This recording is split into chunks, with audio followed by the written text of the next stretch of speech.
a la primera expositora, a Gabriela Lesterio. Gabriela Lesterio ingresó a Universal Shipping Agency en el año 2002 y actualmente ocupa el cargo de directora ejecutiva. Es analista de marketing por la Universidad de la Empresa, licenciada en gerencia por la ORT y cursó el programa de desarrollo directivo en la Universidad de Montevideo. Entre los cursos que ha realizado destacamos Estrategia Comercial e Investigación de Mercados de la Universidad de Salamanca, Shipping and Port Agent en el Institute of Chartered Shipbrokers, Gestión de Contenedores en el Centro de Navegación y Negociación por el Método Harvard. Como dijimos, el tema que va a presentar es Agenciamiento Marítimo del Greg Mortimer, y con mucho gusto entonces le damos la palabra a Gabriela.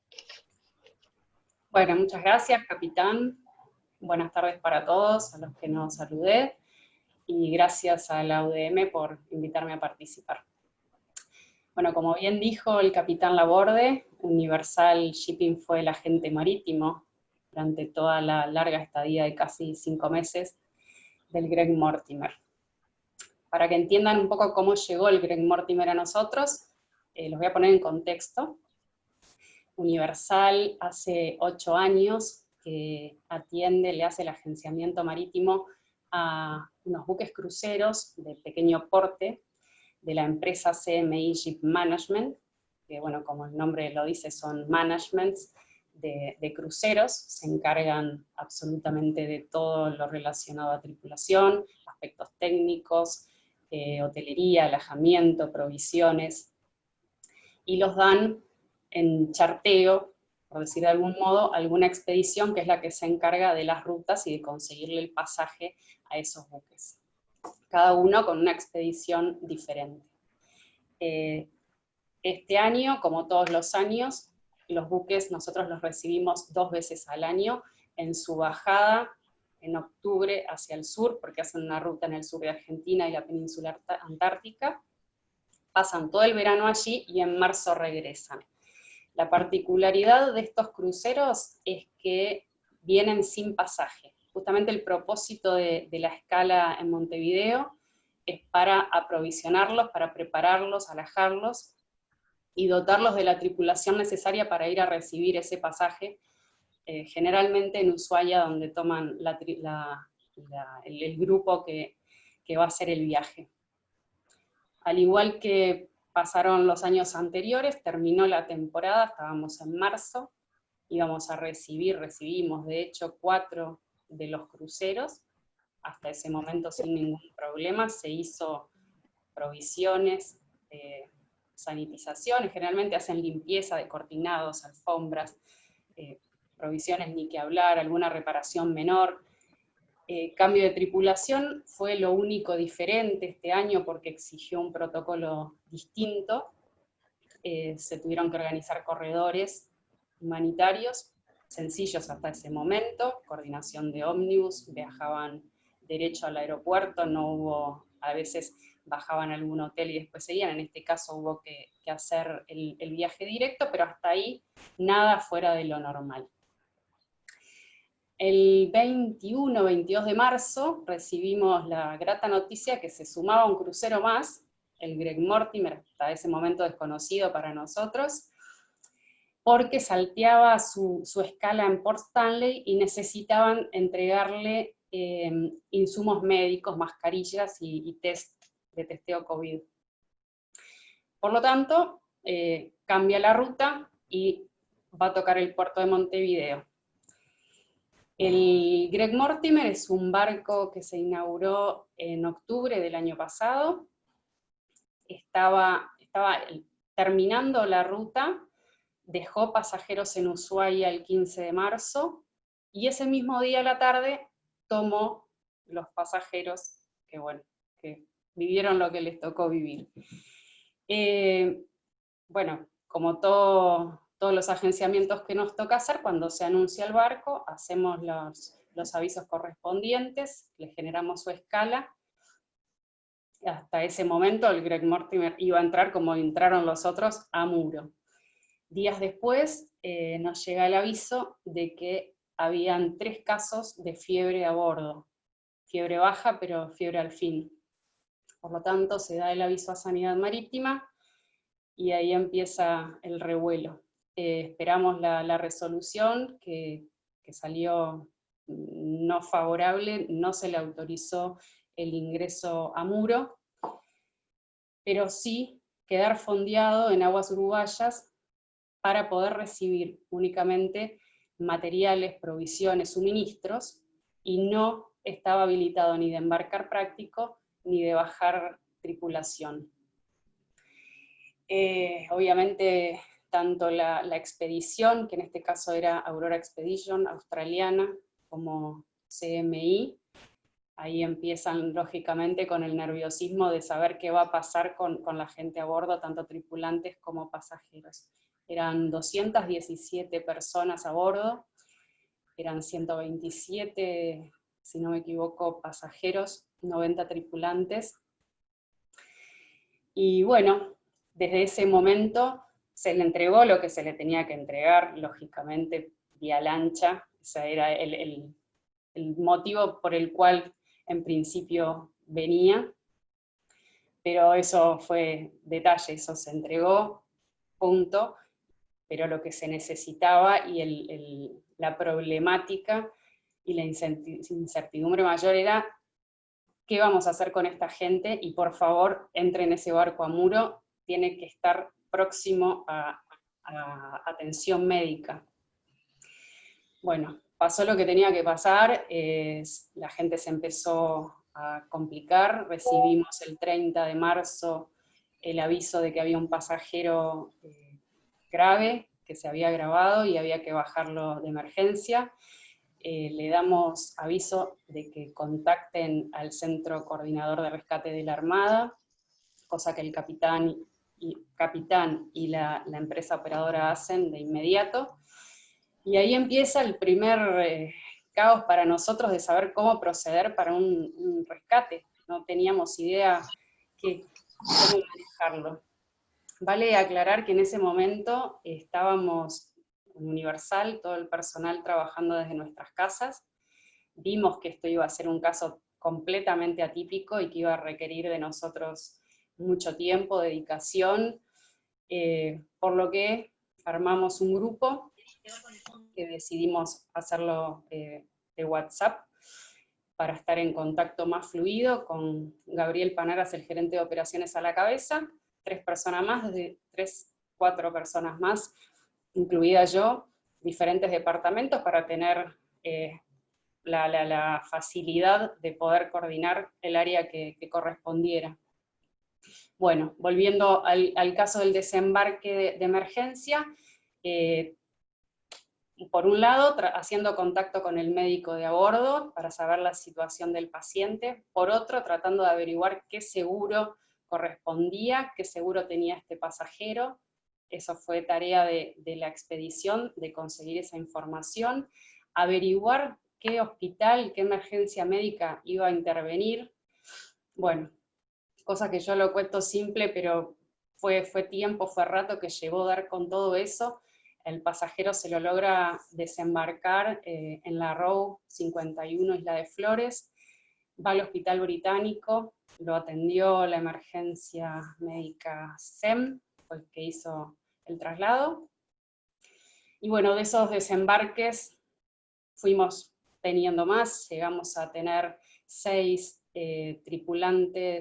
pasajeros, en el Hospital Británico. Cada uno de ellos desembarcó con su seguro, o sea, fue cubierto por su seguro particular, y tuvimos 4 tripulantes que ellos fueron al sanatorio Casmu. No todos desembarcaron de emergencia, algunos desembarcaron a Muro, después les cuento, y ellos, todo lo inherente a los tripulantes fue derivado a su PNI local. Bueno, eso estábamos en el 30 de marzo, el primer desembarque de emergencia. Al día siguiente, fue día crítico, 1 de abril, donde nos llega un mensaje del armador, del operador, y a su vez el capitán hace lo propio contactando al centro de rescate de la Armada, avisando de situación crítica a bordo del Greg Mortimer. Ese fue el título que le dieron, pidiendo por favor el ingreso a puerto de inmediato, porque tenía a la tripulación en pánico, textuales palabras,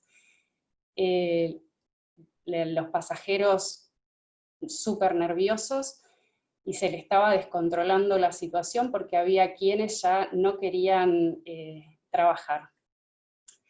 El médico de a bordo también nos informan que tenía síntomas y que lo habían aislado como habían hecho con los otros pasajeros que iban manifestando síntomas. La Armada responde que no son ellos quienes autorizan a entrar a Muro, pero que eso deberá ser canalizado con las autoridades de gobierno, cosa que obviamente ya estaban al tanto y trabajando para ver qué se iba a hacer con este buque.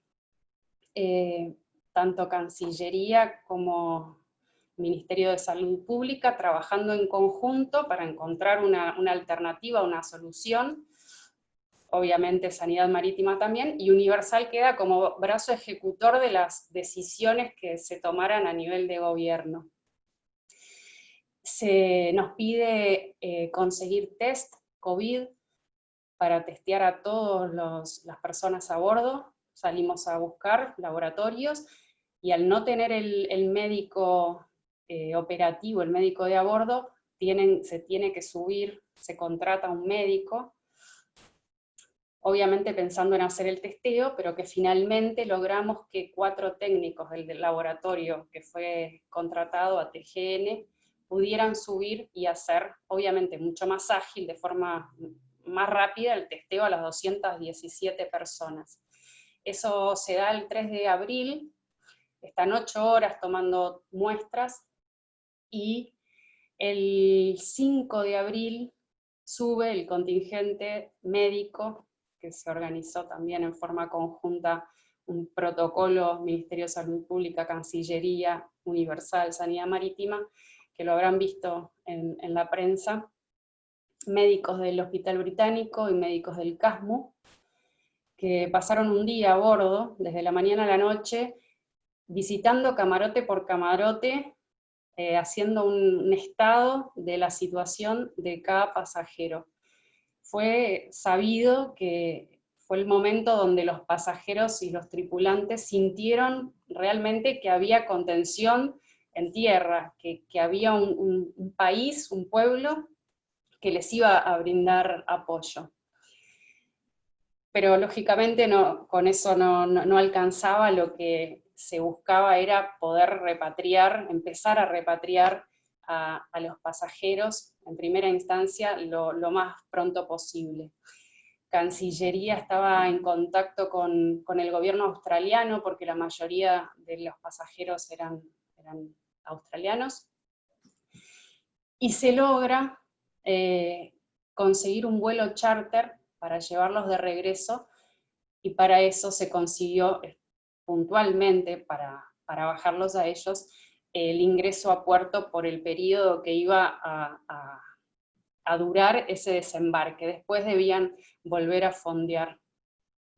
Se da el primer corredor, eso fue el 10 de abril, entra al muelle C, desembarcan 109 pasajeros, COVID positivos y COVID negativos. Hubo un protocolo especialmente diseñado que el capitán tuvo que difundir a bordo y dar instrucción a su tripulación de cómo iba a ser ese desembarque, de cómo se iba a usar el equipamiento que obviamente tuvimos que proporcionar, trajes, máscaras, guantes y demás.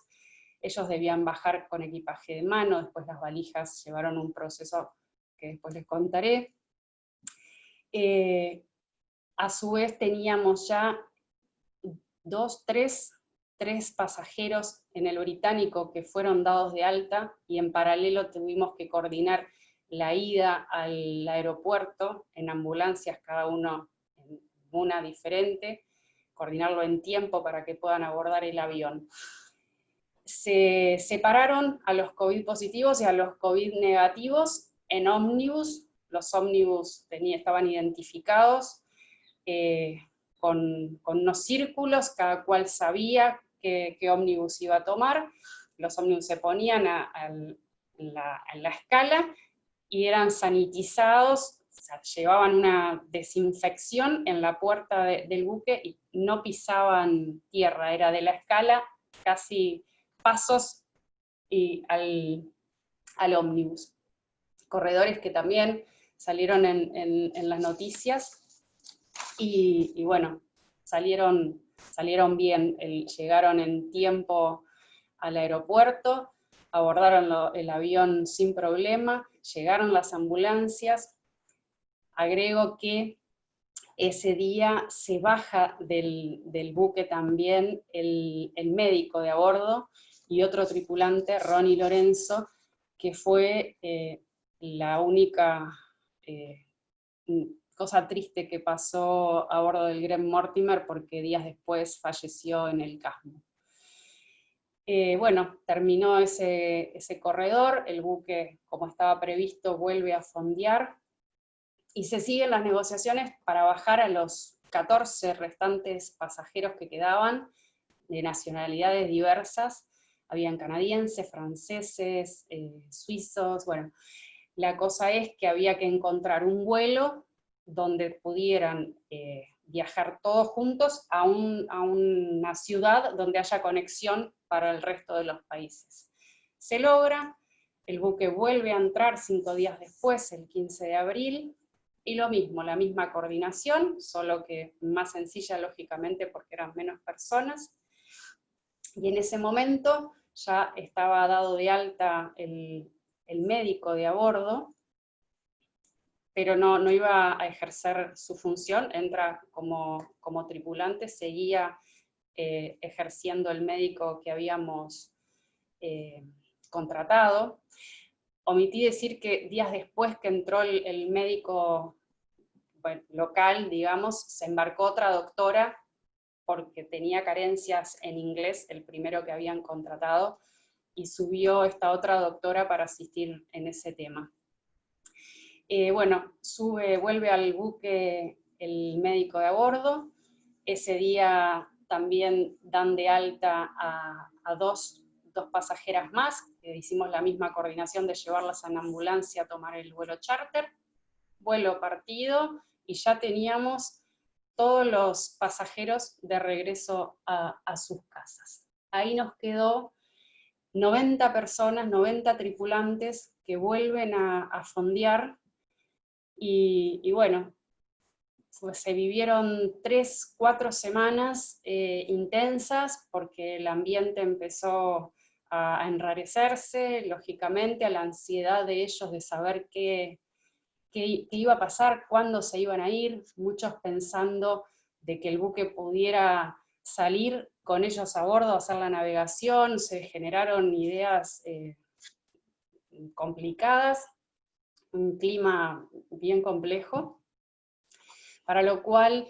CMI decide, que siempre estuvo obviamente monitoreando 24 horas, pero los pasajeros, los tripulantes en sí necesitaban tener el vínculo diario, y generan un portal, el portal CMI, donde se empieza a poner noticias y a informarles cuál es la situación del buque. Ni que hablar que las familias accedían, quien quisiera saber sobre la situación de a bordo podía acceder a ese portal. El propio presidente de la empresa daba sus mensajes, inicia ese portal dándoles la tranquilidad de que tenían un equipo de 10 médicos las 24 horas trabajando para quien quisiera hacer consultas médicas y psicológicas. Les daba la tranquilidad de que el buque no se podía ir de ahí, que no se iba a ir sin el consentimiento, obviamente una vez que estuviese COVID-free.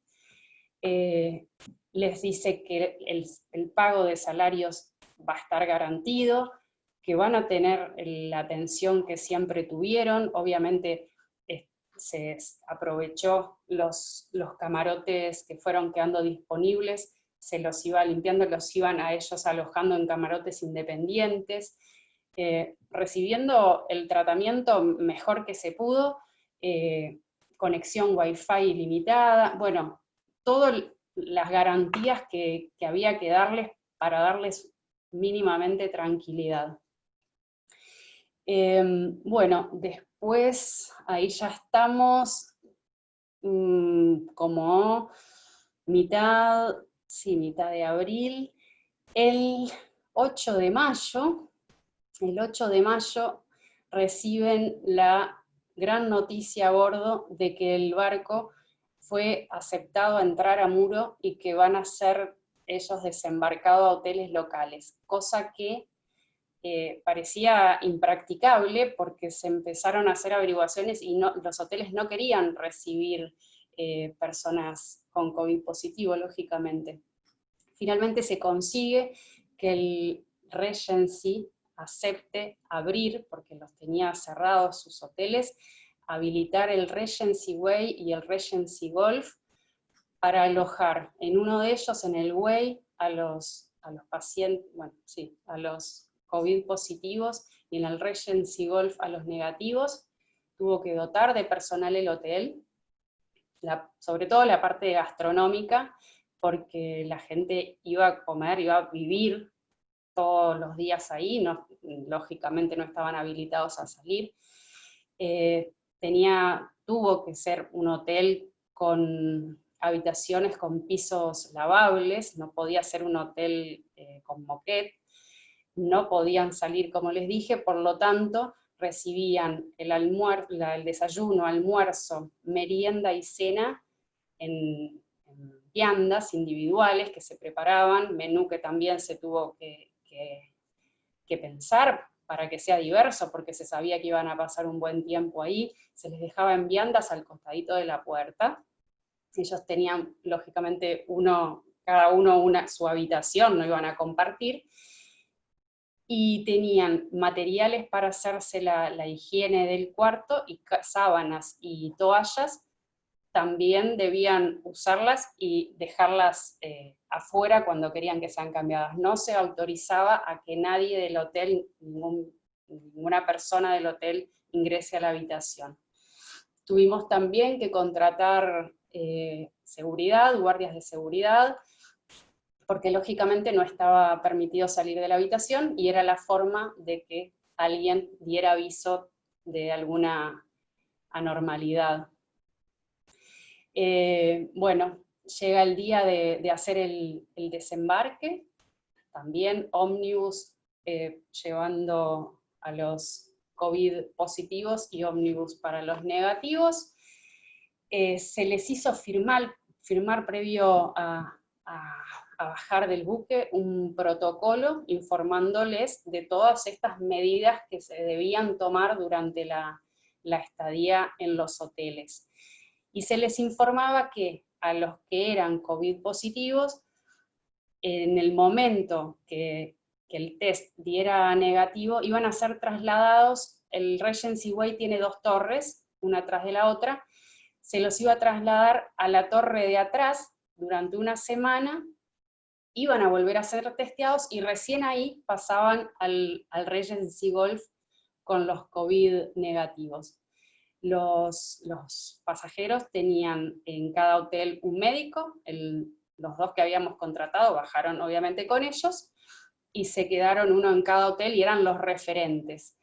Y cualquier contratiempo de salud que tuviesen, obviamente tenían el médico con ellos. A bordo quedó una dotación mínima, que fue la que finalmente terminó haciendo la navegación hacia Las Palmas, que era el destino final del buque, y se contrató otro médico uruguayo para hacer la navegación, porque lógicamente quedaban sin asistencia en caso de que pasara algo. Ni que hablar que los tripulantes que quedaron, la dotación mínima, eran negativos, y los positivos y negativos tenían test periódicos, los positivos más frecuentes que los negativos, y mientras tanto se trabajaba Cancillería con los diferentes consulados y demás, para empezar a repatriar a todos los negativos que teníamos. se fueron yendo, y cada vez que había una noticia de que se conseguían vuelos, porque obviamente conseguir vuelos no fue tarea fácil, se informaba en el portal y ya todos sabían que iba a haber una repatriación que teníamos obviamente que coordinar nosotros. Así se fueron dando las salidas, nosotros íbamos diciendo 4 menos, 3 menos, así hasta que se fueron los últimos. Fueron 2 meses de estadía, 2 meses y poquito. En ese periodo se organizaron excursiones, se fueron a Colonia, se fueron a Punta del Este, y en un momento los empezaron a dejar a salir a la calle. No fue de inmediato, pero a los 10, 15 días se les dio la habilitación para salir, obviamente a los negativos. Y bueno, así transcurrió. El Mortimer seguía Muro, estuvo desde el 11 de mayo que hicieron el desembarco hasta el 24, donde en el medio llegó un equipo de sanitización, una empresa americana se contrató, y técnicos noruegos que vinieron a sanitizar el barco.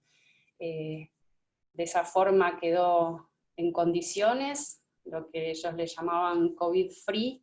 Todo eso también iba siendo anunciado en el portal.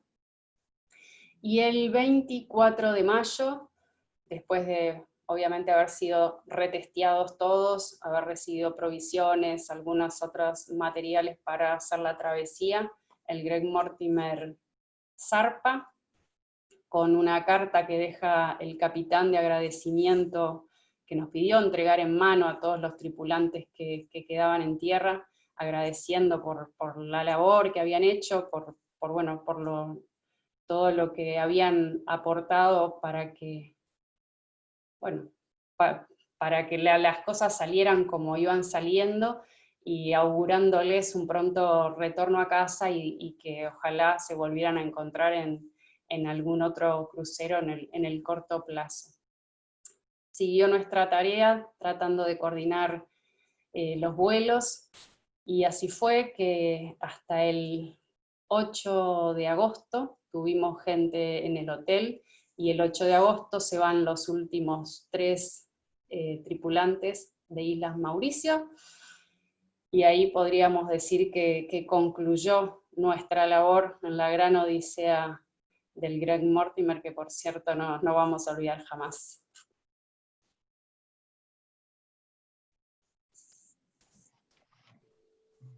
Entiendo que terminaste la presentación, Gabriela, ¿sí?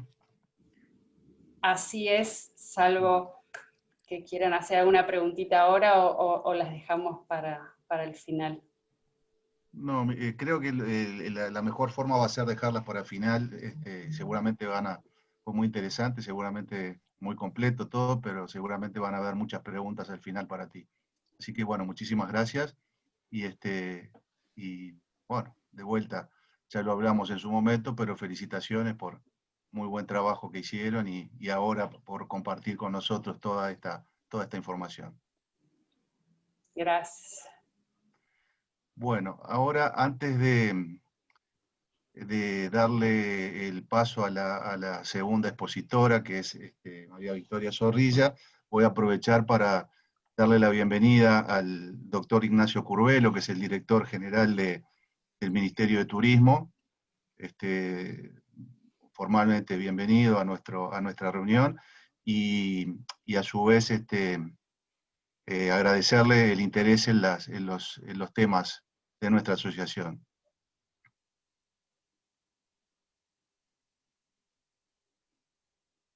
Está en silencio. Muchas gracias. Sí, ahí se escucha. Ahora sí. Muchísimas gracias por el saludo.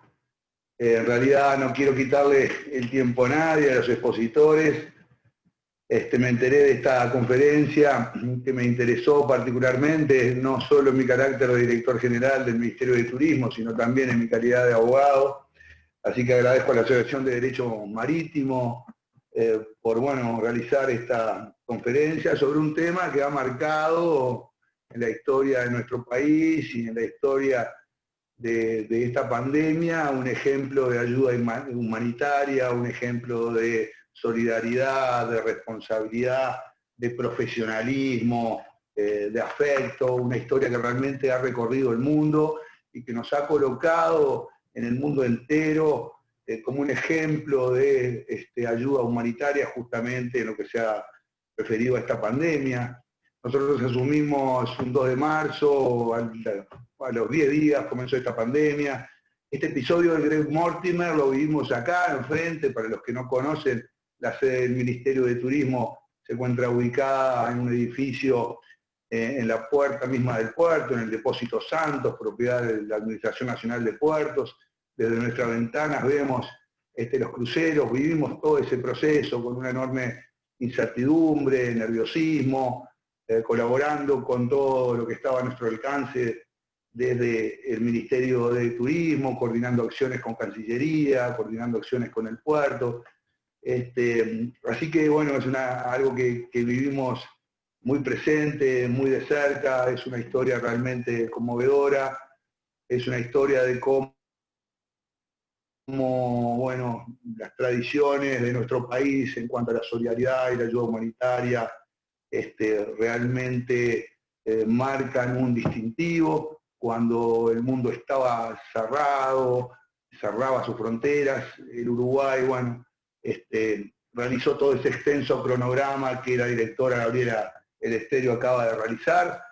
Así que nada, los felicito por la conferencia, no quiero quitarles tiempo para darles paso a los expositores que estaban agendados para esta conferencia. Saludo a todos los participantes, es un gusto.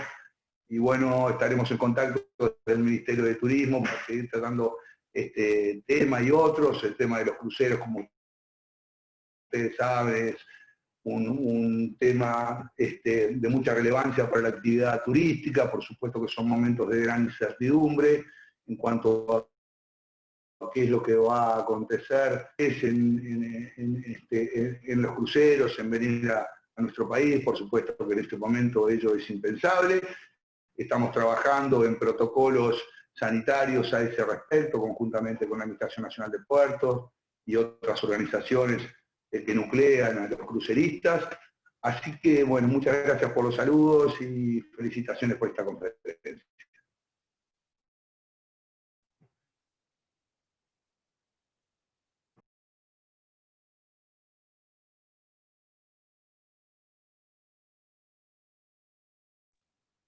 Perdón, estaba sin audio. Muchas gracias, Ignacio, decía, y vamos a seguir adelante.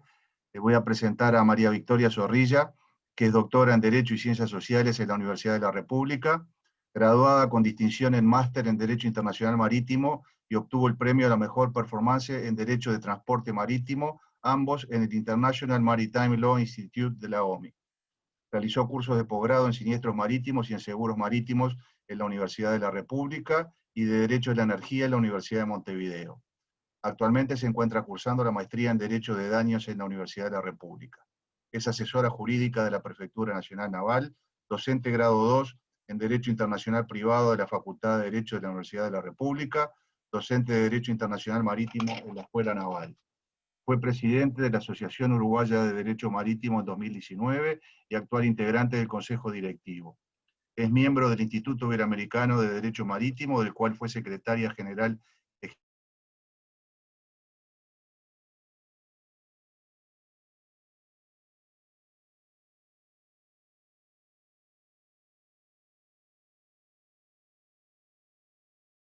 que oponer es la emergencia sanitaria marítima y su regulación internacional. Adelante, Victoria. Bueno, buenas tardes a todos, espero que se encuentren muy bien. Le quería hacer un comentario a Gabriela. Como dicen los militares, ¿qué guardia te tocó? No haber sido nada fácil y, a ver, quería agradecer a la UDM, por supuesto, por la invitación a exponer, y también quiero agradecerle a mi marido, Horacio Rau, por la paciencia que en estos momentos está cuidando a mi pequeña, evitando que haga todo tipo de sonidos y risas, carcajadas, gritos, de todo. Así que si me estás escuchando, muchas gracias. Bueno, ahora voy a empezar con la presentación. Lamentablemente mi tema no es tan divertido como el de Gabriela, o tan interesante como el de Gabriela. El mío más que nada son normas, hablar de las normas, y eso suele ser un poquitito aburrido. Le voy a intentar hacer lo más interesante posible.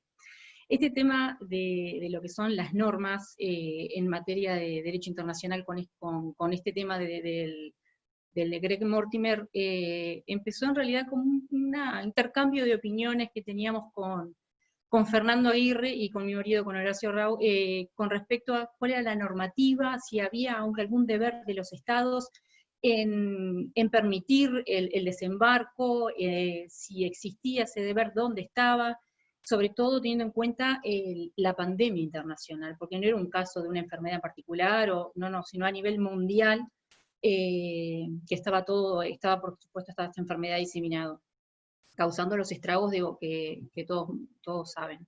La idea de la presentación es hablar de lo que son las normas pre-pandemia que refieren directa o indirectamente con este tema, y los puse en orden cronológico, empezando primero con el convenio, el que es conocido como el convenio SAR, por el Search and Rescue, si es en inglés, que es de búsqueda y rescate, que es del año 79, después por la Convención del Mar, que es del año 82, luego con una circular de la OMI que habla justamente sobre los lugares de refugio, y discutir un poco a ver si corresponde hablar de lugares de refugio en el caso de un buque en las circunstancias en las que estaba el Greg Mortimer, y luego hablar, por supuesto, fundamental en este tema del reglamento internacional, el reglamento sanitario internacional, en realidad del 2005, y ver si existe un deber o no, y qué alcance tiene ese deber en los mismos. Y luego les voy a mencionar, nada más porque no los quiero aburrir, con lo que son las normas, que lo puse entre comillas, porque en realidad no es que sean normas, porque son más bien directrices,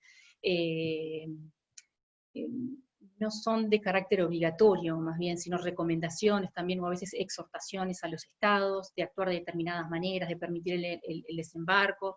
Después hay ciertas circulares que hablan de las medidas de protección que deberían tener los tripulantes a bordo de los buques para evitar contagios, etc.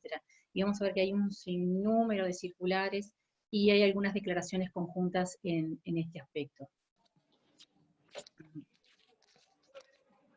El primero de todos, como les había mencionado, es lo que es el convenio SAR, el Search and Rescue. Sí, que ya lo mencionó justamente Gabriela, que cuando ingresaron se contactaron enseguida con la Armada para desembarcar a aquellos pasajeros que estaban con síntomas demostrando ya riesgo en cuanto a la enfermedad. Y si uno analiza lo que es el convenio, estoy analizando la normativa en su forma enmendada, este es el anexo, en realidad, del convenio que fue enmendado en el 2000. ¿Sí? Y lo que dice es que tiene que prestar auxilio a cualquier persona que se halle en peligro en el mar. Generalmente el convenio SAR está pensado más que nada para cuando hay personas en el mar mismo porque se cayeron por la borda o lo que fuera, o cuando hay emergencias como por ejemplo, si alguien tuvo un accidente laboral, o algún pasajero con algún incidente o algún problema de salud, pero siempre para casos puntuales, o a no ser que haya habido un siniestro con el barco en sí. Pero no estaba pensado para casos como como la pandemia, que pueda haber a bordo de un barco. De todas maneras, considero que sí que es aplicable este convenio, y bueno, por supuesto, lo han utilizado en el Greg Mortimer. Pero es comprensible que, por ejemplo, todos saben, ¿no?, que el Greg Mortimer también pasó por las costas argentinas, que no le permitieron el ingreso. Hay que destacar también de que la realidad sanitaria de Uruguay y de Argentina eran totalmente distintas, y creo que eso influyó muchísimo justamente en la solidaridad nuestra y la imposibilidad del desembarco en Argentina, porque eran realidades distintas. Pero en teoría, de haber pedido un SAR a Argentina, en mi opinión, hubiera correspondido.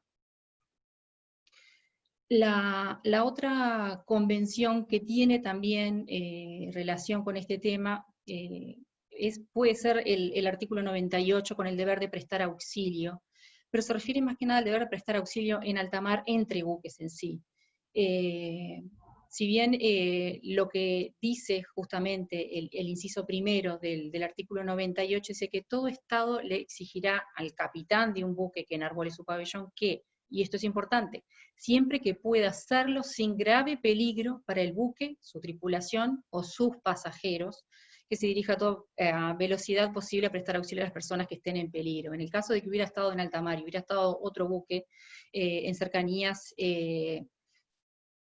no sé hasta dónde el otro buque podría haber estado prestando, o tendría ese deber de prestar auxilio teniendo en cuenta la pandemia que tenían generalizada a bordo del Greg Mortimer, teniendo en cuenta lo contagioso que es justamente esta enfermedad. Sí, no, perfectamente el capitán del buque, del otro buque, podría estar poniendo en riesgo al buque no, pero a la tripulación y pasajeros sin ninguna duda. Hay algo similar que se hizo, pero si bien no fue un deber del capitán en sí, sino el armador contrató, bueno, llevó un barco, no sé si ustedes conocen más o menos el caso del Sandam, que tuvo una historia bastante triste. Bueno, lograron justamente hacer una especie de traspaso de personas, las personas que estaban sin sintomatología, ay, perdón, a esta hora estamos muy mal, pasaron justamente, las personas que no estaban contagiadas, las pasaron a ese otro barco en alta mar. La otra normativa interesante es la resolución de la OMI sobre lugares de refugio. Cuando uno empieza a leer esta resolución, parecería como que no aplicaría, porque una de las discusiones que teníamos hablando bueno, en la UDM en general también, otra vez estamos en reuniones por Zoom conversando del tema, decíamos, bueno, pero capaz que correspondería también aplicar el Instituto de Lugares de Refugio, porque uno piensa generalmente cuando hablamos de lugares de refugio cuando el buque en sí está teniendo algún problema, que pueda haber no sé, supongamos que el casco esté sumamente estresado, que se puede quebrar en cualquier momento, puede haber derrame, contaminación, puede haber peligro para la vida humana, por supuesto también en esos casos, pero cuando uno empieza a leer la resolución le dice, cuando peligre la seguridad de la vida humana, deben seguirse las disposiciones del convenio SAR, y no la resolución que habla sobre lugares de refugio. Entonces, en un principio dice, bueno, entonces la resolución de la OMI sobre lugares de refugio no sería aplicable, porque yo ya había llegado a la conclusión de que el SAR aplicaba en estos casos, y definitivamente el Uruguay lo aplicó. Pero luego dice, cuando da definiciones de lo que se entiende por buque necesitado de asistencia y por lugar de refugio, dice que el buque necesitado de asistencia es aquel buque que está en una situación tal que sin ser una situación que requiera rescate de personas a bordo, sí pudiera provocar la pérdida del buque o originar un riesgo para el medio ambiente o para la navegación. Eso es lo que la resolución entiende por buque necesitado de asistencia. Entonces, en un principio, el Greg Mortimer no entraría dentro de esa definición. Pero cuando uno luego analiza la definición de lugares de refugio, dice lugar en el cual un buque necesitado de asistencia puede tomar las medidas que le permitan estabilizar su situación y reducir los riesgos para la navegación, así como proteger la vida humana y el medio ambiente. Entonces, en mi opinión, una vez que uno analiza la definición que da de lugares de refugio, por más que me menciona al principio que se aplica el SAR, no aplica, teniendo en cuenta que justamente esta pandemia es sumamente riesgosa, si bien muy contagiosa, en el caso de que pueda haber problemas con la tripulación, con enfermedades de la tripulación, y puedan devenir, bueno, en fallecimientos o en decesos, o en un periodo en que el tripulante esté inactivo, perfectamente se puede considerar que ese buque entonces sí está en peligro, porque hay peligro en la vida humana si tú no tenés la tripulación en forma, en un estado de salud idóneo para poder tripular un barco, es fundamental para lo que es la seguridad de la vida humana en el mar. Entonces, en mi opinión, teniendo en cuenta la parte final de la definición, yo aplicaría también la resolución sobre lugares de refugio. Y luego, en cuanto a las normativas que es realmente obligatoria, porque el Reglamento Sanitario Internacional se aplica a todos, o es obligatorio para todos los Estados miembros que son parte de la Organización Mundial de la Salud, establece en el artículo 28 que justamente refiere a aspectos de lo que es a embarcaciones, si bien también habla de aeronaves, dice, no se podrá negar a una embarcación el acceso a un punto de entrada por motivos de salud pública. Por lo tanto, en teoría, si uno dice, bueno, yo tengo la pandemia generalizada en mi estado, no lo puedo recibir, no lo puedo recibir. En teoría no podrían hacerlo. Luego dice, no obstante, si el punto de entrada no dispone de medios para la aplicación de las medidas sanitarias contempladas en el presente reglamento, se podrá ordenar a la embarcación que prosiga el viaje. Entonces, en una de esas tal vez se pueda decir en aquellos países que no le permitieron el ingreso, es que al tener el sistema sanitario saturado con su propia población, no podría implementar las medidas sanitarias que el reglamento dispone, y por eso prohibirle, como quien dice, el acceso. Luego establece en el punto 2, dice, no denegarán la libre plática a las embarcaciones por razones de salud pública, en particular, no denegarán el embarque o desembarque. Otra vez establece entonces el deber de los estados en permitir el embarque y desembarque, no se pueden excusar en motivos, en razones de salud pública, etc.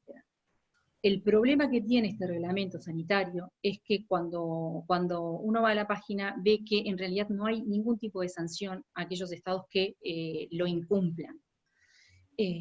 La OMS dice que, bueno, que en realidad lo que importa es la presión internacional y la opinión pública, que eso funciona como un sistema coercitivo, por así decirlo, con respecto a los países, y que por eso no lo cumplirían de buena manera. Pero lo cierto es que en caso de que, y ya lo hemos visto, en caso de que estados no cumplan con el reglamento sanitario, no hay una sanción internacional propiamente dicha. Luego, en cuanto a lo que son las circulares de la OMI y declaraciones conjuntas, se las voy a mostrar porque realmente si no lo haría más aburrido aún. Y se las menciono para que ustedes vean. Está la 4203 y luego la 4204 tiene 1.000.000 de adendas, como pueden ver. 3, 6, ha habido revisiones de cada una de ellas.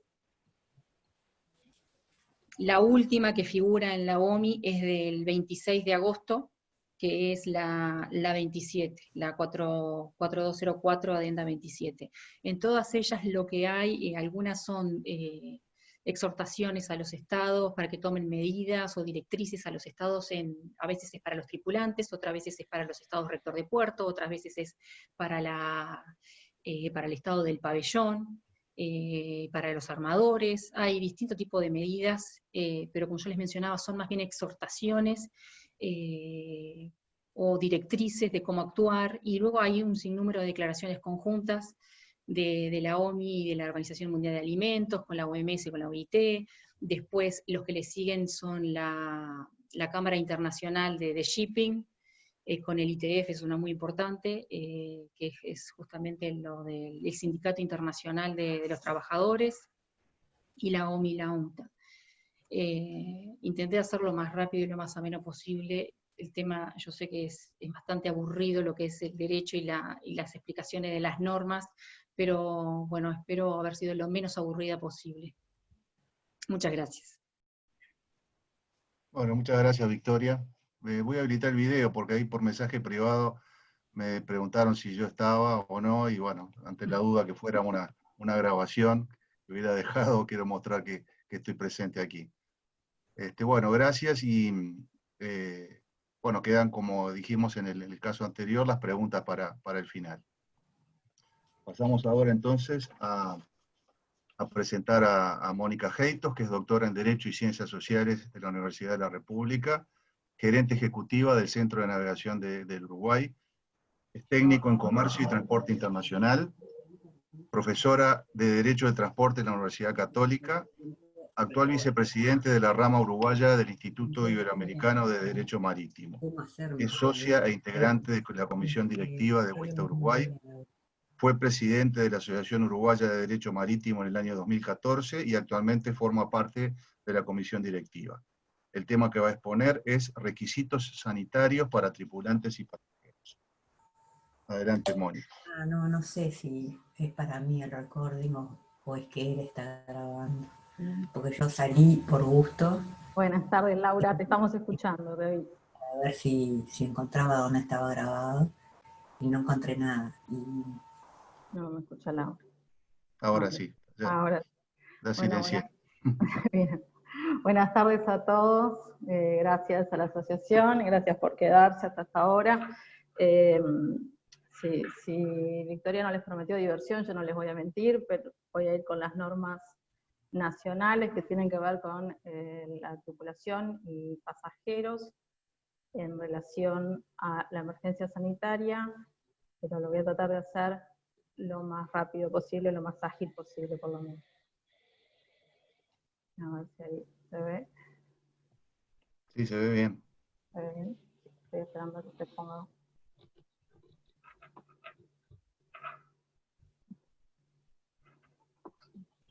A ver si puedo ahora. Listo, ahora sí. Bueno, lo que tiene que ver con el régimen normal o de la vieja normalidad para el ingreso de tripulantes y pasajeros en Uruguay es el de la libre plática, que está establecida en el decreto 226 del 2016, que aprueba la resolución del Grupo Mercado Común 47 del 2008, y esta resolución establece que la entrada de toda embarcación para operar en un puerto deberá ser precedida de la solicitud a la autoridad sanitaria, que podrá conceder la libre plática con inspección previa o libre plática vía radio u otro medio de comunicación, que hoy obviamente es el correo electrónico. Por su parte, las normas que tienen que ver con requisitos migratorios están establecidas en la ley 18.250 y su decreto reglamentario, que esa es lo que rige o regía en la vieja normalidad, o sigue rigiendo de todas formas. A partir de la emergencia sanitaria se aprobaron algunos decretos, algunas ordenanzas del Ministerio de Salud Pública que están basadas en alguna circular de las que recién nombraba Victoria, de la Organización Marítima Internacional. El día en que se dieron los primeros casos, el 13 de marzo, se aprobó el decreto 93, obviamente del año 2020, por el que se declaró el estado de emergencia sanitaria nacional como consecuencia de la pandemia originada por el virus COVID-19. En el mismo decreto se indica que deberán permanecer aislados por lo menos por 14 días, entre otros las personas que ingresen a Uruguay luego de haber transitado o permanecido en zonas de alto riesgo. Esto es lo que se establecía ese 13 de marzo, y el artículo 9 de este decreto es el que define cuáles son las zonas de alto riesgo, y dice que son aquellas que establece la Organización Mundial de la Salud, y que va a ir actualizando, que va actualizando día a día la Organización Mundial de la Salud. Por su parte, 3 días después de eso, el 16 de marzo, se aprueba el decreto 94,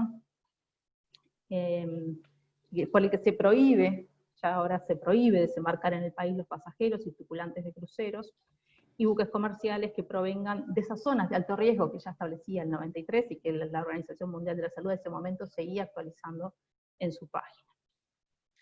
Asimismo, además de los que provenían de esas zonas de alto riesgo, también se prohibía desembarcar a pasajeros que fueran sintomáticos, aquellos que tuvieran algún síntoma aún cuando vinieran de otro país.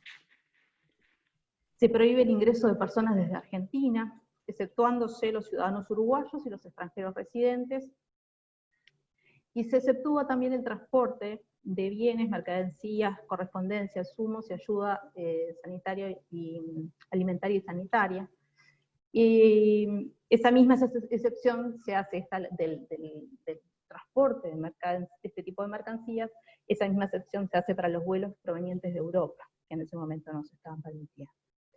Por el decreto 102 luego se flexibiliza, y esa excepción es la excepción del ingreso de ciudadanos uruguayos y extranjeros residentes, también se da para el modo aéreo. El 27 de marzo, si no me equivoco, bien, ahí están las excepciones, me olvidé de pasar.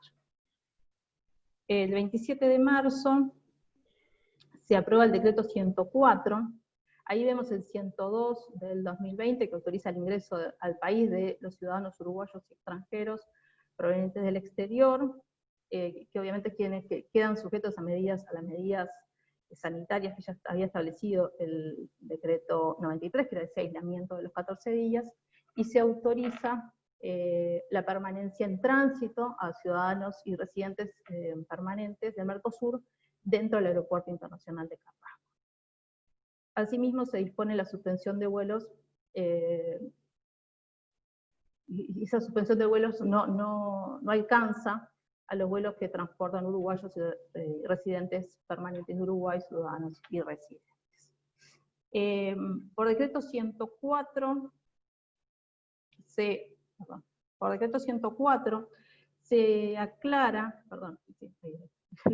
porque el decreto 104 luego es modificado por el decreto 159, se realizan algunas aclaraciones. De hecho, entre ellos había algún tipo de dudas sobre qué sucedía con los prácticos que venían de Argentina. Decíamos recién que no podían ingresar a Argentina, sin embargo, por ejemplo, estaba el tema de los prácticos que venían desde Argentina, ya no podían tampoco ingresar por vía fluvial, porque estaban en ese momento cortados los transportes, venían por vía terrestre, pero también se tenían dudas. Bueno, este decreto exceptúa de la prohibición de ingreso al país de ciudadanos extranjeros a algunos, entre ellos extranjeros residentes en el país, tripulantes de aeronaves y prácticos de buques, choferes afectados al transporte internacional, diplomáticos acreditados ante el gobierno uruguayo, extranjeros que se beneficien de corredor sanitario o humanitario establecido para el embarque o desembarque de cruceros, buques y aviones con base donde la autoridad sanitaria determine, bueno, brasileños que quedaran en las fronteras, siempre que demostraran su condición de fronterizos, casos manifiestamente fundados de protección internacional conforme a la ley de refugiados, situaciones de unificación familiar o reunificación familiar, entre otros. Y por su parte se establece que los vuelos comerciales o privados o de cualquier modalidad de transporte de pasajeros solo podrán ingresar al país en caso de trasladar de regreso a uruguayos varados en el exterior. O sea, esa era la condición que se le ponía. Luego de este decreto, el Ministerio de Salud Pública aprueba una ordenanza, la ordenanza 649, por el que establece la forma en que los extranjeros que se beneficien de corredor humanitario, sanitario, lo podrán hacer, ¿sí? Entre ellos se establece algunos requisitos, como son serán trasladados en medios de transporte seguros, que sean higienizados antes y después de la operativa, deberán contar con mascarilla facial común, pudiendo ser requeridos otros componentes. En caso de ser necesario alojamiento intermedio, será en establecimientos que cumplan con los criterios sanitarios acordados por el sector. Recién hablaba Gabriela de algunos requisitos que le solicitaban para alojar en alojamientos intermedios, y en caso de necesitar asistencia médica, se aplicarán algoritmos y protocolos sanitarios establecidos por el Ministerio de Salud Pública. A su vez, ley de nuestra ordenanza 649 es de 6 de julio del 2020. El decreto 195, que indicó los requisitos necesarios para el ingreso, entre ellos el llenado de un formulario de declaración jurada que incluye datos relativos a la persona que ingresa al país, tal como manifestación de ausencia de síntomas y de contacto con otros casos en los 14 días anteriores. Asimismo establece que toda persona que al ingresar al país, este es el que está hoy vigente, debe someterse a control de temperatura en el punto de entrada, utilizar mascarilla facial en las oportunidades de contacto a menos de 2 metros, acreditar un resultado negativo de test de detección de virus realizado con no más de 72 horas del inicio del viaje, y en caso de que el ingreso al país sea a través de un medio de transporte comercial, la acreditación de un test negativo deberá ser realizada previa al embarque ante la compañía correspondiente. Por supuesto, se exige disponer de una cobertura de salud en Uruguay, cumplir el aislamiento social preventivo, ahora por un plazo de 7 días, debiéndose realizar al 7º día de estadía en territorio nacional un nuevo test o extender el aislamiento por 14 días. Y dar cumplimiento a las medidas de prevención de contagio que la autoridad sanitaria determine. En lo que tiene que ver con las condiciones de ingreso al país y las medidas sanitarias, el Ministerio de Salud Pública dictó dos resoluciones o ordenanzas. Una fue la 649 que veíamos recién, y anteriormente a eso, pero que lo puse al final porque en realidad más específica para el sector. El 26 de junio se aprobó la ordenanza 555, que se va a traducir luego en lo que se llama el Reglamento de Actuación para la Seguridad Sanitaria en el Transporte Marítimo Fluvial para prevenir la propagación del SARS-CoV-2. En esa resolución, esta resolución, es la que yo les decía al principio, se basa en la circular 4204 y en especial en el adendum 6 de la Organización Marítima Internacional, y contiene, entre otros, esta circular 4204, la primera, si ustedes vieron ahí, Victoria mostraba el lapso en que se dictaron. La 4204 es del 31 de enero del 2020. Ya el 31 de enero la Organización Marítima Internacional decía que tenían por objetivo proporcionar información y orientaciones basadas en las recomendaciones formuladas por la Organización Mundial de la Salud sobre las precauciones que precisa adoptar para reducir al mínimo los riesgos del nuevo coronavirus, ya en enero. En marzo es que se aprueba, el 27 de marzo, se aprueba el adendum 6, y vamos a pasar. Lo que solicita es proporcionar acceso a los atracaderos en los puertos. De hecho, la OMI dice, se alienta encarecidamente a los gobiernos y a las autoridades nacionales a que velen porque todos los buques comerciales visitantes sigan teniendo acceso a los atracaderos en los puertos y las terminales, y porque no se imponga restricciones de cuarentena al propio buque que impida el acceso a un atracadero. Asimismo, establece medidas para facilitar los cambios de tripulación en los puertos, designar a los trabajadores, a la gente de mar como trabajadores clave, pide conceder a la gente de mar y al personal marino exenciones necesarias y apropiadas para las restricciones nacionales, aceptar los documentos de identidad de la gente de mar, los libros de descarga y los certificados STCW, entre otras cosas, permitir a la gente de mar y al personal marítimo desembarcar de los buques en los puertos y transitar por su territorio a efectos de cambio de tripulación. Y luego medidas para facilitar operaciones portuarias, como identificar como trabajadores claves también a los trabajadores portuarios, y entre ellos a los prácticos tripulaciones de remolcadores y dragas, con el objetivo de que se pudieran seguir realizando las operaciones, y medidas para garantizar la salud en los puertos, allí ya es más específico, así como medidas para facilitar esas operaciones portuarias. A raíz de esta circular 4204, el Ministerio de Salud Pública dicta la ordenanza 555, donde se establecen medidas de higiene, insumos y servicios generales. Entre ellos, solicita que los buques tengan el material necesario para el lavado de manos y para la higiene en general. Dice cómo se debe actuar ante un caso sospechoso. Se recomienda que el buque cuente con un camarote solamente para esa persona que tiene algún síntoma o por alguna razón es un caso sospechoso de COVID, así como que existan por lo menos 3 personas que estén solamente para atender a ese tripulante, requerimientos adicionales para solicitar libre práctica, una declaración jurada 48 horas antes del arribo al puerto donde se contenga el rol de tripulante y el lugar de donde vienen. Lugar y fecha de embarque y nacionalidad, reporte de temperatura corporal de los viajeros realizados con 8 horas en las últimas 48 horas y al menos una vez en los últimos, por día, en los últimos 14 días. Una vez autorizada la libre práctica, deberá mantener el control de temperatura corporal de la tripulación diariamente.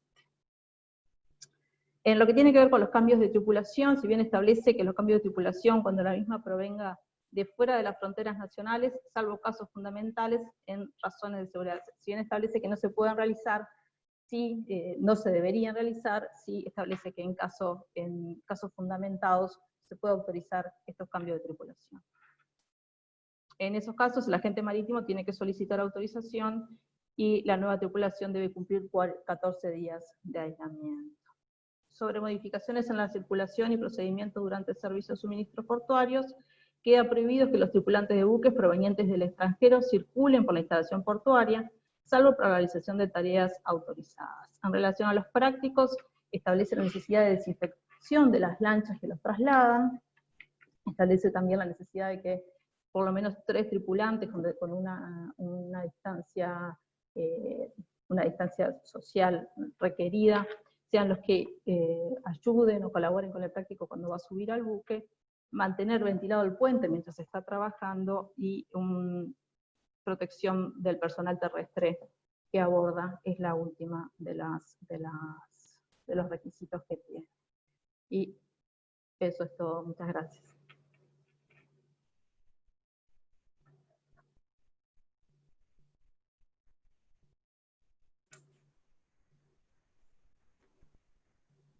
Decía, gracias Mónica por la presentación y por la explicación bien clara de cómo se desarrollaron estas reglamentaciones a medida que se iban desarrollando los acontecimientos.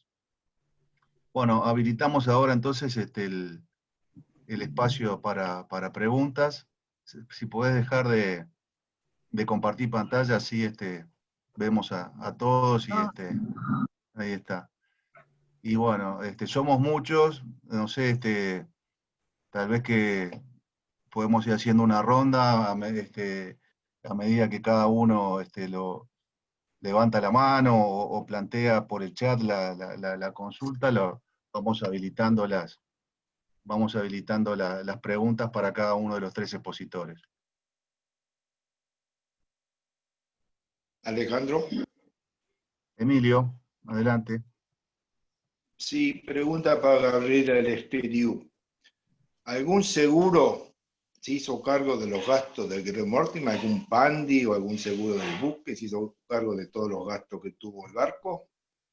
Y en ese caso, ¿cuáles fueron los seguros y cuáles fueron las aplicaciones que hicieron por este tema?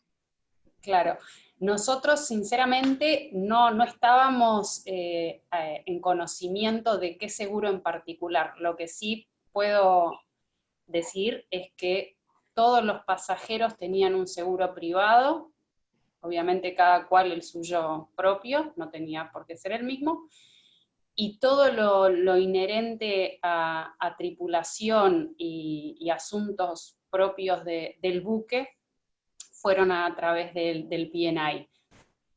¿Qué seguro estaba atrás? Nunca lo supimos.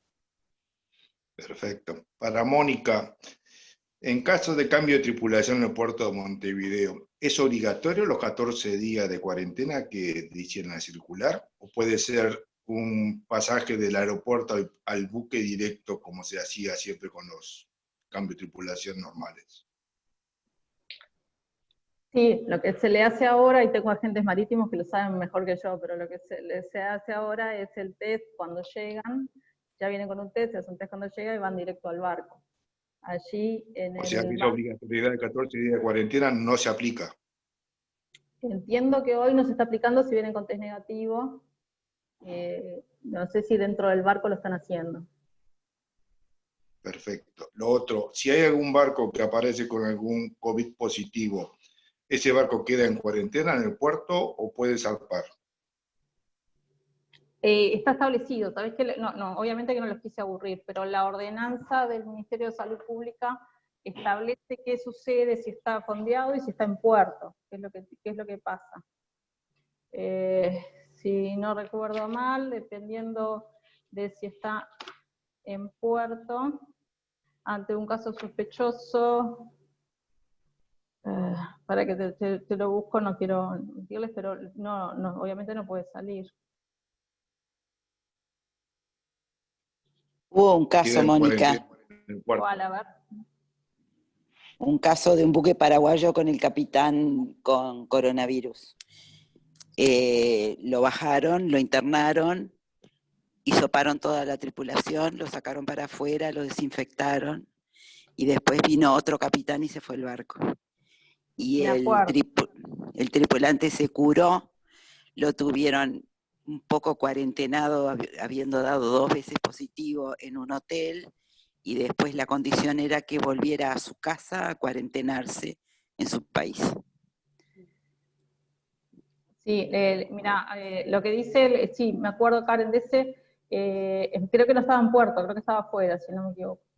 Pero lo que dice solicita, cuando el buque esté en puerto, si un tripulante o un trabajador de cualquiera presentara síntomas, solicitar asistencia médica y reportar inmediatamente a la delegación de la autoridad de entrada, en su defecto a la autoridad portuaria correspondiente. El resto de los tripulantes y demás trabajadores que se encuentran en el buque no podrán descender y o desembarcar hasta que así lo indique la autoridad.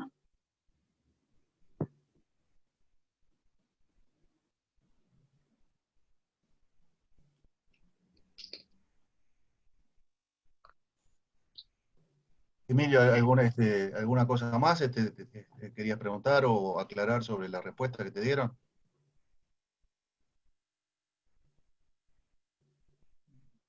Estás en silencio.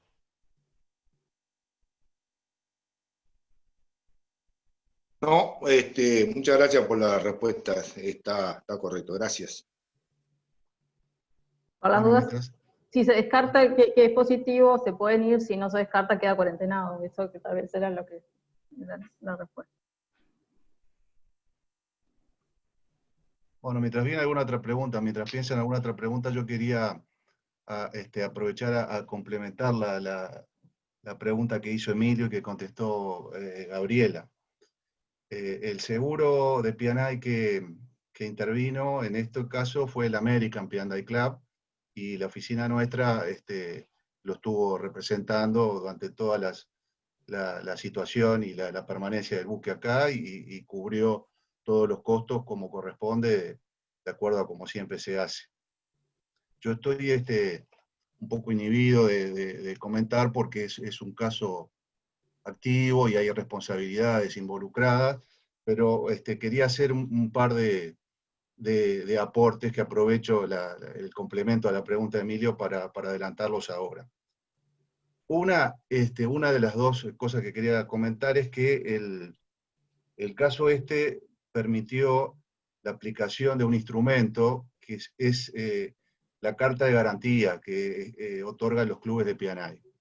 Me perdonan los abogados porque de repente es algo, de repente y sin de repente es algo conocido, pero hay mucha gente que tal vez no las conozca, cómo funciona el sistema de garantías, y lo explico brevemente. Es decir, cuando se embarga, se arresta un buque, una forma para permitir que el buque zarpe, bueno, obviamente es pagar el reclamo que se le presenta, pero si no se está de acuerdo o hay todavía procesos de investigación o demás, se puede presentar una garantía para que se levante ese arresto y el buque pueda seguir su operación en otros puertos mientras se continúa discutiendo el fondo del asunto.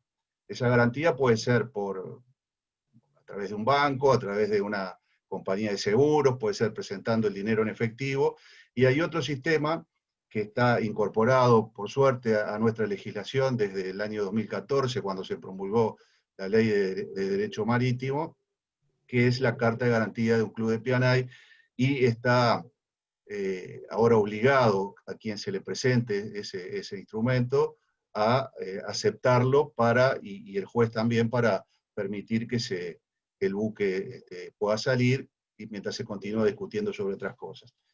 Las cartas de garantía tienen la ventaja de que son mucho más rápidas de tramitar, que son más económicas, y a su vez sirven no solo para levantar el arresto o el embargo, sino también sirven para tratarlo, esa situación de conflicto, en forma preventiva. Es decir, se puede presentar una carta de garantía previo a que el buque sea arrestado, sea embargado, y con eso darle tranquilidad al reclamante que su reclamo se va a tratar después.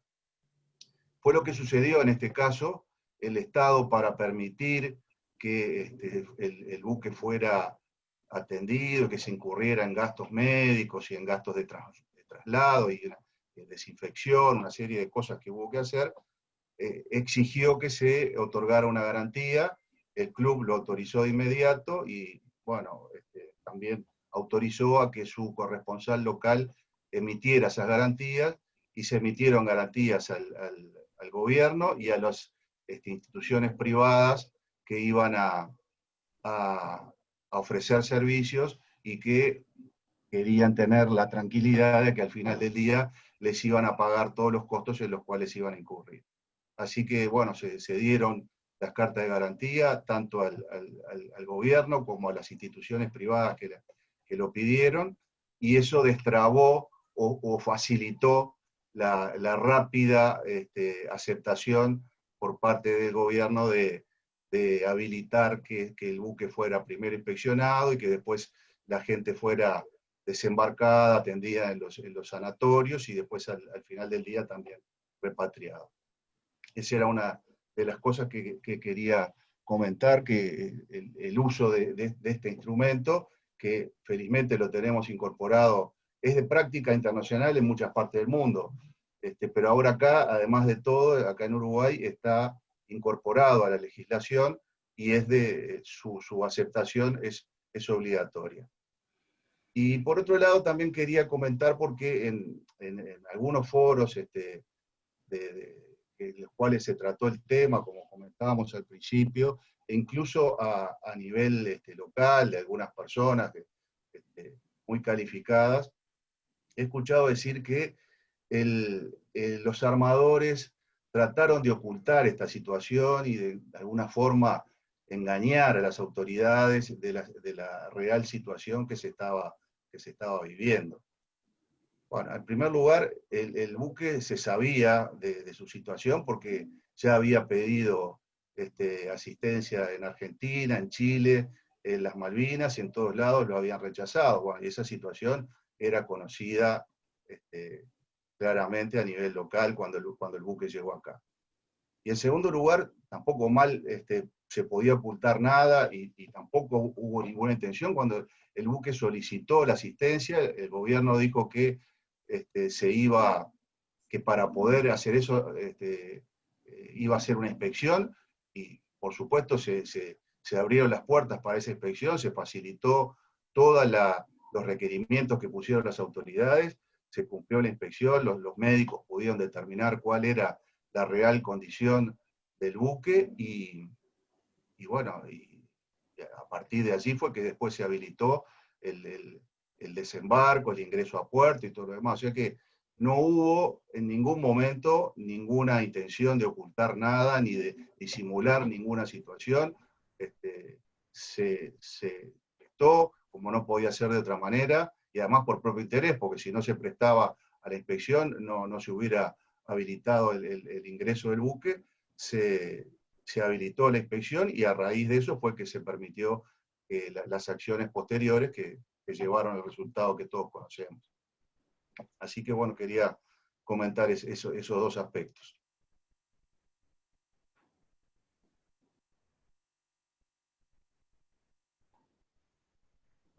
¿Más preguntas?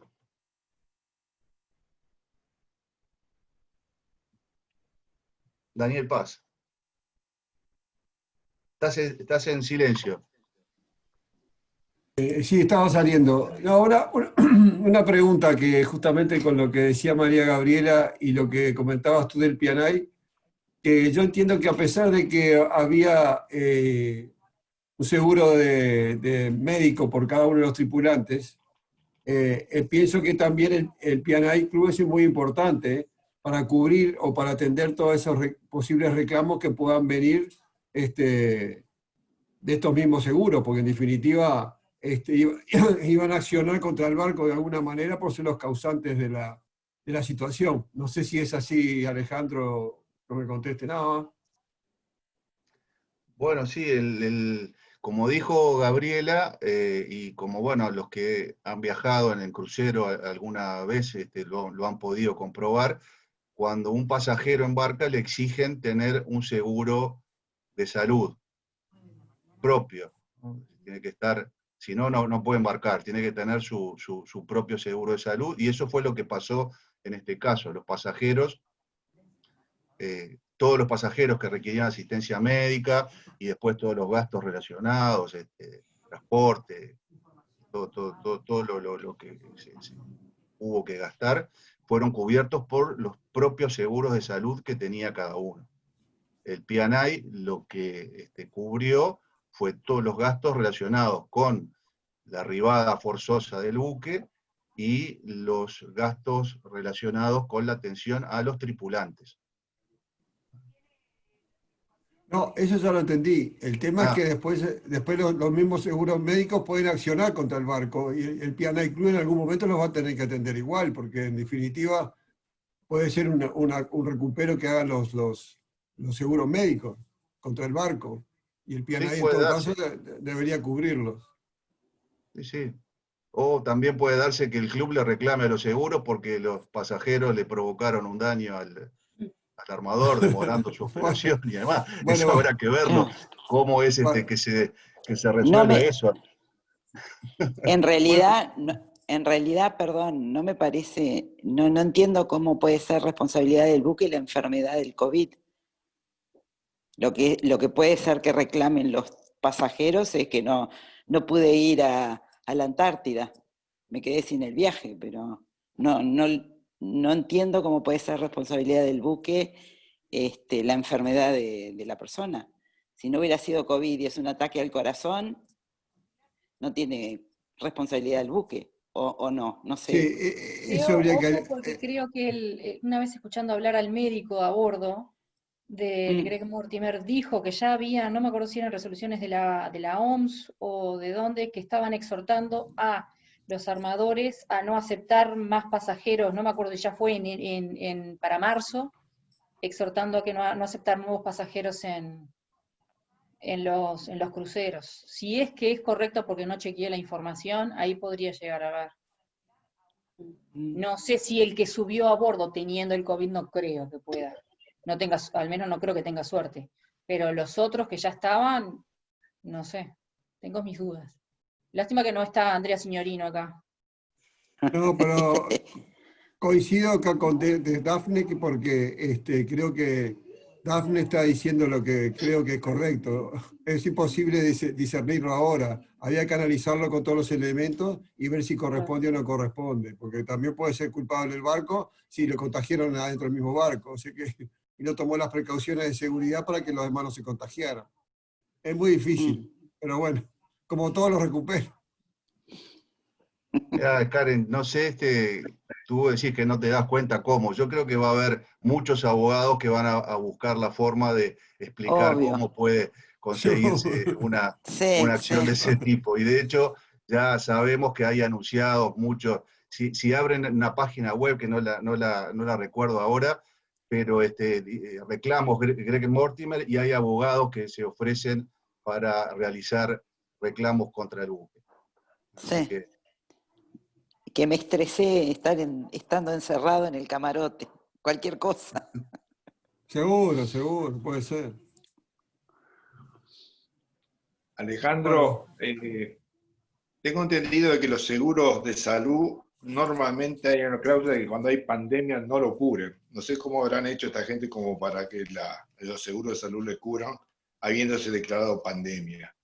Y lo otro que quería saber, Alejandro, es, ¿esto se toma como una avería? ¿Van a nominar un liquidador acá en Uruguay para liquidar todos estos gastos? Desconozco cómo trabajan los seguros esos médicos, no conozco las condiciones y no sé. Sé que el Hospital Británico, que fue el que trabajó con esto, los aceptó a los pacientes y supongo yo que si no hubiera tenido garantía o certeza de que se lo iban a pagar, no los hubiera tomado, no sé. Así que esa pregunta no sabría decirte. Y después, bueno, sí, hubo gastos acá y la liquidación de esos gastos y el análisis y los pagos se hicieron a través de nuestra oficina.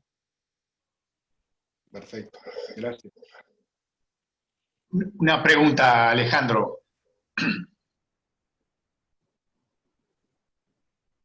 Sí, adelante, Alejandro, tocayo, dale.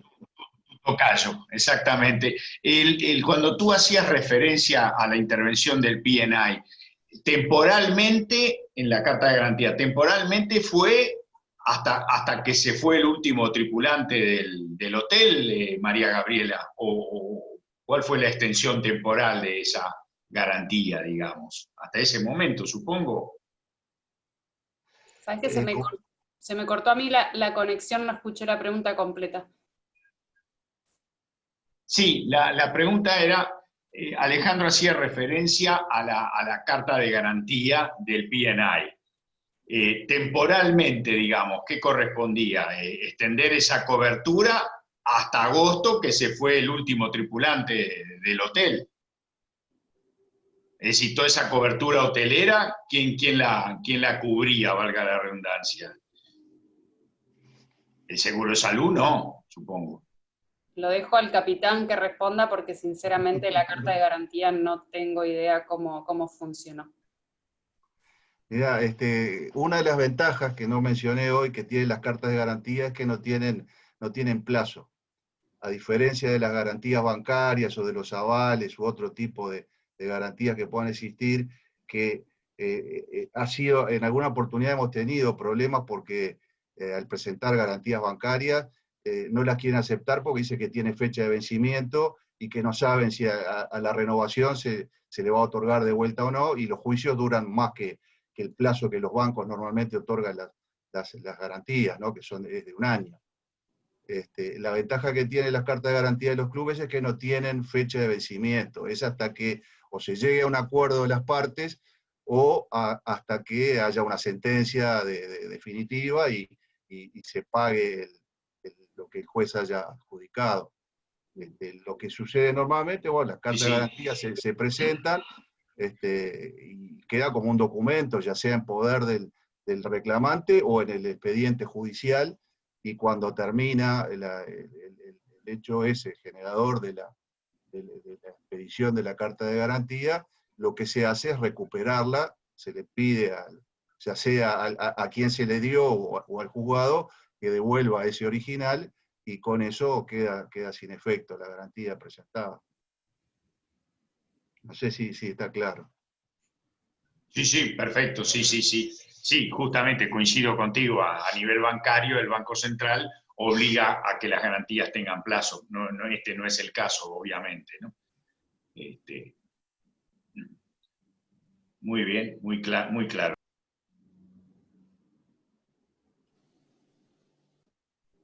¿Alguna otra pregunta?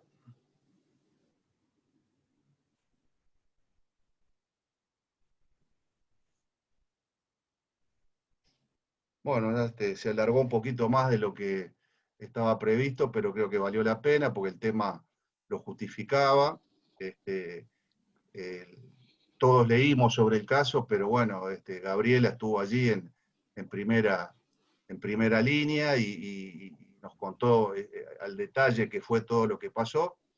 Y después, bueno, todos los temas de legislación y de reglamentación que pueden ser un poquito más áridos, pero son importantes también para darle marco jurídico, que es el tema de nuestra asociación, de entender y de conocer. Así que bueno, reitero entonces el agradecimiento a las 3 expositoras, y bueno, también a todos, una gran convocatoria tuvimos hoy, 30 participantes, que para nuestra asociación es mucho, y además con presencia de invitados del exterior y de participantes del exterior y algún miembro del gobierno también. Y creo que cumplimos los objetivos que tenemos de la asociación de difundir estas cuestiones, y muchas gracias a todos por la participación.